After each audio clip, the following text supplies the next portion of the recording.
कार्तिक मास महात्म्य। श्री गणेशाय नमः। कार्तिक महात्म्य भाषा।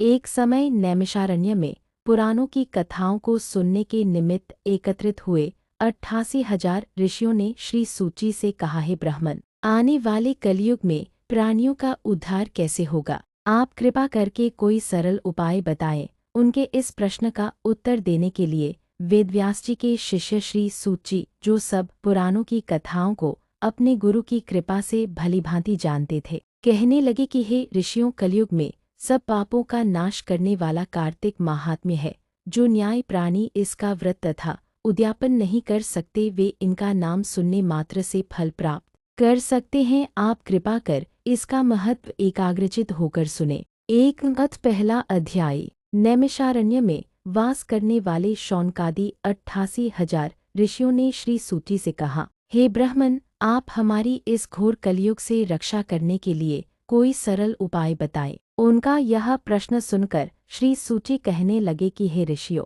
भगवान के चरणों में तुम्हारी अटल भक्ति देखकर मैं तुमसे कार्तिक महात्म्य की कथा कहता हूँ, जिसके सुनने मात्र से मनुष्य के सब पाप नाश होकर वैकुंठ वास हो जाता है। आप सावधान होकर सुनिए। एक समय नारद जी ब्रह्मलोक में जाकर सारे जगत के कर्ता श्री ब्रह्मा जी से विनीत भाव से पूछने लगे कि हे पितामह, कृपा करके कोई धर्मोपदेश को ऐसी सुंदर कथा कहिए जो सब पापों का नाश करने वाली हो। तब ब्रह्मा जी कहने लगे कि हे पुत्र, भगवान के चरणों में तुम्हारी ऐसी प्रीति देखकर मैं तुमसे कार्तिक मास का महात्म्य कहता हूँ, जिसके सुनने मात्र से मनुष्य के सब पाप नाश हो जाते हैं और वह वैकुंठ का अधिकारी हो जाता है। कार्तिक मास भगवान को अति प्रिय है। इसमें किया हुआ व्रतदान, नियम तथा कीर्तन अनंत फल देने वाला होता है, क्योंकि इस मास में किए हुए भगवत कृत्य से बढ़कर कोई यज्ञ तथा तप नहीं है।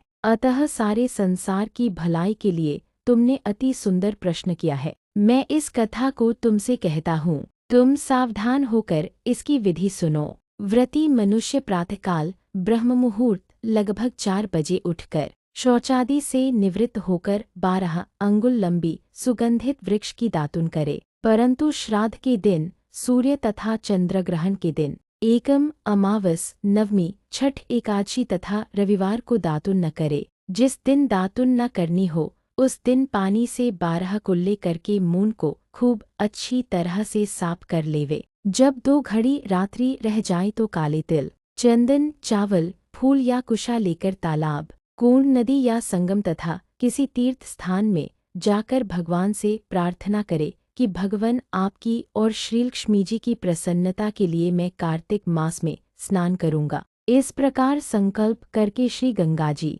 शिव, सूर्य और विष्णु भगवान का ध्यान करके नाभि पर्यंत जल में प्रवेश करके अच्छी तरह से स्नान करे। फिर जल से बाहर आकर देवता, ऋषि और पितरों का तर्पण करे। स्नान के पश्चात बकरी तथा भेड़ की धूलि से बचना चाहिए तथा छींक, थूक, कुत्ता, कौआ, ऊंट, उल्लू, शुकर का स्पर्श न करे। इनसे छू जाए तो फिर स्नान करना चाहिए। असत्य तथा नीच से वार्ता नहीं करनी चाहिए। इसके पश्चात षोडशोपचार विधि से भगवान का पूजन करे, भगवान को अर्घ्य देवे और प्रार्थना करे कि भगवान श्री राधा सहित मेरे इस अर्घ्य को ग्रहण करे। इस प्रकार प्रार्थना करके 16 चीजें आवाहन, पाद्य, अर्घ्य, आचमन, स्नान, वस्त्र, चंदन, अक्षत, पुष्प, धूप, दीप, नैवेद्य, तांबूल, पुगीफल, दक्षिणा, नमस्कार भगवान की मूर्ति को अर्पण करके तुलसी मंजरी से भगवान का पूजन करना चाहिए। इसी को षोडशोपचार पूजन कहते हैं। इस प्रकार कार्तिक महात्म्य का पहला अध्याय समाप्त हुआ। ऐसे ही कार्तिक के बाकी अध्याय का वर्णन सुनने के लिए सब्सक्राइब करें और अगली वीडियो को मिस न करें।